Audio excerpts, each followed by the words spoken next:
तू हवा दिल के राजा, हम हाई तो हर रानी, कि बहिया मालेला हमके न कराया। ओ साजना अंगना फूल खिलेंगे, कि बरसेगा सावन।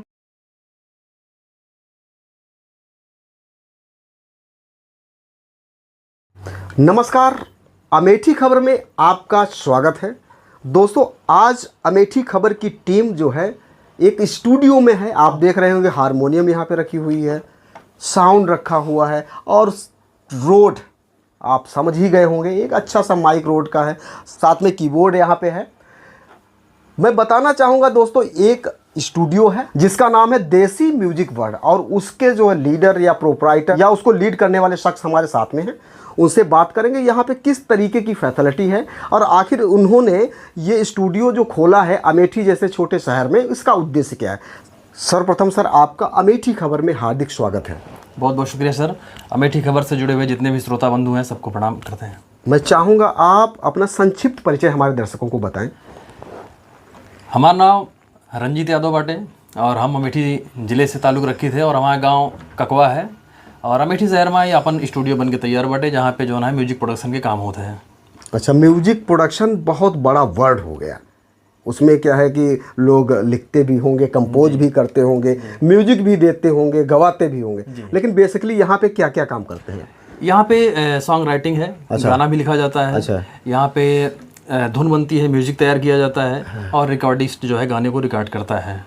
तो मैं खुद एक प्रोफेशनल सिंगर हूँ। मैं तो गाता ही गाता हूँ। क्षेत्र से जुड़े हुए तमाम मुझे लगता है 27-28 सिंगर अब तक यहाँ पे गाना रिकॉर्ड कर चुके हैं। तो इसे हम म्यूजिक फैक्ट्री बोल सकते हैं। हाँ बिल्कुल, एक कंपनी का ही रूप है। अब लोगों की दुआएं हैं, ये कहाँ तक जाता है। दस्तूर बहुत अच्छा है, उंगलियां हैं और फिर हारमोनियम है। मैं चाहूँगा कि कुछ दर्शकों के लिए गुनगुना दीजिए आप। हाँ बिल्कुल। हाँ। अपने ही गानों से परिचय कराते हैं दर्शकों का कि जैसे करियर शुरुआत किया मैंने प्रोफेशनल गायकी का 2013-14 में और वहाँ पे एक एल्बम आया ठुमका पे झुमका। अच्छा, ठुमका पे झुमका। देखिए, इनका एक पोस्टर भी लगा है, छोटा सा पोस्टर में चाहूँगा दिखाइएगा रोटेट करके। ठुमका पे झुमका, स्वर रणजीत यादव। ये कब निकला था ठुमका पे झुमका? ये 2013 जाते जाते 14-13 में ही आया था। 13, लगभग 10-11 साल हो गया। जी बिल्कुल। कैसा रिस्पांस मिला था उस समय इसको? अच्छा है, मिलियन में इसके उस वक्त गाने गए थे। तब ये वे म्यूजिक जो भोजपुरी इंडस्ट्री की बड़ी कंपनी है, टॉप कंपनी में गिनी जाती थी, आज भी है। तो सर वहाँ से आया था, उसके साथ जुड़ के हमने 5 साल काम किया था। तो कुछ गुनगुना दीजिए, फिर बातें करते हैं। इस एल्बम में 8 गानों का कलेक्शन था और जिसमें एक था कि तू हवा दिल के राजा, हम हाई तो हर रानी, कि बहिया मालेला हमके न कराया ना कानी, कि ऐसे न दूर जाके दिलवा के चोट दा, लोभ के विटामिन प्यार के विटामिन, लोभ के विटामिन है धीरे धीरे घोट जा, प्यार के विटामिन है हौले हौले घोट जा। ये गाने का बोल था। क्या बात है, क्या बात है, बहुत अच्छा सॉन्ग है। अगर बात करें भोजपुरी इंडस्ट्री की, जिसमें गानों को लेकर हमेशा जो है एक कंट्रोवर्सी चलती रहती है कि एक वर्ड आता है अश्लीलता। मैं बोलना नहीं चाहता था, लेकिन कहीं ना कहीं भोजपुरी इंडस्ट्री इससे पीछे है। तो इसको दूर करने के लिए कुछ उपाय हैं? आपका कुछ सुझाव है इसमें? अब जैसे सर, अश्लीलता का एक पैमाना है नहीं जिसे निर्धारित किया जा सके कि यही अश्लील है, इसी को हटा दिया जाए। जी जी। तो ऐसा सर कोई पैमाना है नहीं, मेजरमेंट है नहीं। अब अश्लीलता डिपेंड करती है कि किस चीज़ को कौन अश्लील समझता है, कौन नहीं समझता है। अब साड़ी पहनती थी महिलाएं तो एक दौर था, फिर जीन्स टॉप में आ गई, फिर शर्ट में आ गई। अब आप अश्लील किसको मानते हैं कि पूरी तरह से पल्लू ओढ़ने को, या फिर अब पल्लू जब जैसे घूंघट जिसको बोलते हैं, अब घूंघट में जल्दी आप महिलाएं देखते नहीं होंगे। तो सर अश्लील, अगर उसको भी अश्लीलता कहोगे तो वो भी नज़र आ रही है। तो इसलिए ये इनोवेशन है, नवाचार है सर। इसको आप अश्लीलता कह के थोप देते हैं, मुझे लगता है। अच्छा, पैरामीटर्स की बात करें तो इसका पैरामीटर तो मुझे भी खैर नहीं पता, लेकिन इतना जरूर है कि वह गाने जो परिवार के साथ बैठ के सुने जा सके, जी जी, है ना, जो एक आत्मा में समा जाते हैं, वह गाने जो परिवार के साथ ना सुने जा सके, तो कहीं ना कहीं उनको अश्लील कहना कोई अतिशयोक्ति नहीं। बिल्कुल बिल्कुल, आपकी बात से मैं सहमत हूँ कि जिन गानों को सामूहिक रूप से नहीं सुना जा सकता, बैठ करके आनंद नहीं लिया जा सकता, उसको थोड़ा सा उसकी श्रेणी में रख देते हैं कि भाई अश्लीलता होगी इसलिए हम इसको सबके सामने नहीं सुन पा रहे हैं। तो ठीक है, वहाँ पे सुधार की गुंजाइश है, बट सिर्फ ये कह देना सर कि हमारी भोजपुरी इंडस्ट्री अश्लील है, ये थोड़ा सा न्यायोचित नहीं है। नहीं, इंडस्ट्री नहीं, मतलब कुछ लोग जो है इसको, हाँ, जैसे अब क्या मैंने सर बताया ना कि अब जैसे क्या है कि हमार सबके जो भाषा है, ये अवधी भोजपुरी, ये बिल्कुल जमीन से, मिट्टी से, गांव से जुड़ी हुई भाषा है। बहुत मीठी भाषा है, बहुत मीठी भाषा है और गांव से जुड़ी हुई भाषा है, बिल्कुल ठेठ बोला जाता है। अब जैसे कुछ कुछ वर्ड पे आपत्ति उठाते हैं, जैसे कि लहंगा चोली, ढोढ़ी और कजरा, साहित्यिक वर्ड यूज़ किए जाते हैं, कजरा, नैना। अब जो है सर, अश्लीलता कहाँ आ जाती है जब लहंगा चोली की बात लोग करते हैं। अच्छा, आप एक बात ये बताएं कि जो शुद्ध रूप है उसका, लहंगे का, लहंगा एक शब्द है, इसको अगर लहंगा ना बोला जाए तो क्या बोले? जी जी, आप बताएं क्या बोले? लहंगा तो खैर मेरे ख्याल से कोई अश्लील वर्ड नहीं है। चोली भी नहीं है। हाँ, चोली भी नहीं पे है। गाने भी बने हुए हैं। चोली भी नहीं है सर। और बहुत ही फेमस गाना है ये गोटेदार लहंगा, है ना, बहुत फेमस गाना, उससे चाव से लोग सुनते हैं। बिल्कुल बिल्कुल। लेकिन कहीं ना कहीं इस गोटेदार लहंगे के साथ में और कुछ मिला देना, खैर तो वो लिरिक्स नहीं है, बहुत बड़ा चैप्टर हो जाएगा। खैर मैं जानना चाहता हूँ आपके इस स्टूडियो के बारे में और आपकी जर्नी के बारे में। तो ये आपकी जर्नी जो है संगीत की तरफ कब से शुरुआत हुई? 2010-11 तक तो बाकायदा क्लास में बैठ करके सीखते थे गुरुओं के सामने। हमारे टीचर हुआ करते थे, वो सिखाते थे। प्रयाग संगीत समिति में इलाहाबाद, अब प्रयागराज जो है, वहाँ पे हम लोग एडमिशन लिए थे, वहाँ सीख रहे थे।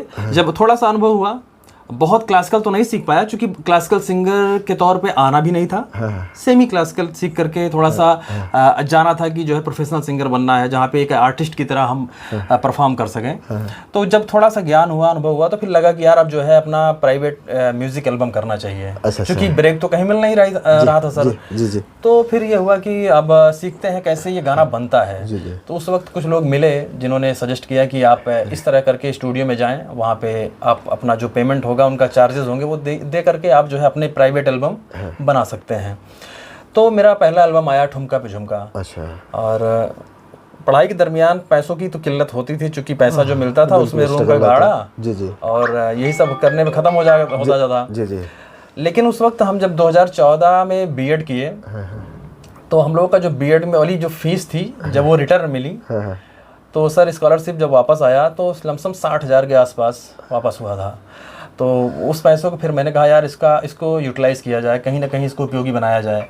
तो उस पैसे से हमने कहा यार अपनी शौक पूरा करने से अच्छा है म्यूज़िक में लगा देते हैं। तो वो पहला एल्बम सर वहीं से चालू हुआ। क्या बात है, म्यूजिक का कीड़ा ही ऐसा होता है, क्योंकि संगीत एक साधना है और अगर यहाँ पे कुछ इन्वेस्ट होता है तो निश्चित तौर पे अपने लिए तो होता है, लेकिन साथ में जो रंजीत जी हैं काफ़ी लोगों को एक प्लेटफॉर्म दे रहे हैं इस स्टूडियो के माध्यम से। क्योंकि अगर हम बात करें गाँव की, इस तरीके की फैसिलिटी नहीं अवेलेबल होती है, और लेकिन ये गांव की जो प्रतिभाएं हैं उन्हें आगे बढ़ाने का काम करते हैं। लेकिन रंजीत जी, एक हमारा बहुत ही महत्वपूर्ण सवाल है आपसे कि लोग जब गांव से शुरुआत करते हैं, शहरों की तरफ जाते हैं, फिर चाहते हैं कि मैं बॉलीवुड जाऊं या भोजपुरी इंडस्ट्री में जाऊं या टॉप लेवल पे करूं, क्या ऐसा कारण था आपका जो आप टॉप लेवल से जो है बॉटम लेवल पे आके ये यहाँ पे जो है स्टूडियो बनाए हैं? क्या उद्देश्य है? देखिए, बिल्कुल आप सही कह रहे हैं सर कि वृद्ध जो प्रक्रिया है बढ़ने की, वो उत्तरोत्तर बढ़ती है ऊपर की तरफ। तो हम कहीं पीछे नहीं है सर।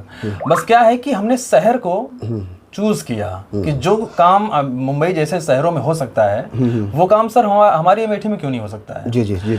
हमने सीखने के लिए जरूर बढ़े, हम बड़े बड़े शहरों में गए जहां मुझे सीखने को मिला।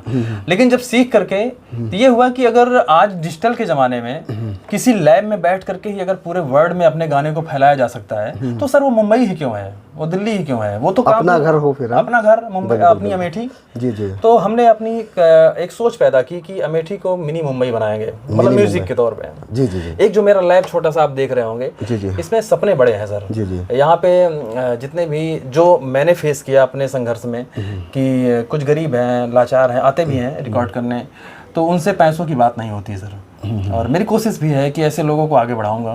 तो अभी तक यहाँ पे कितने लोग जो है म्यूजिक, यहाँ पे 28 सिंगरों ने अपना गाना रिकॉर्ड किया है अब तक।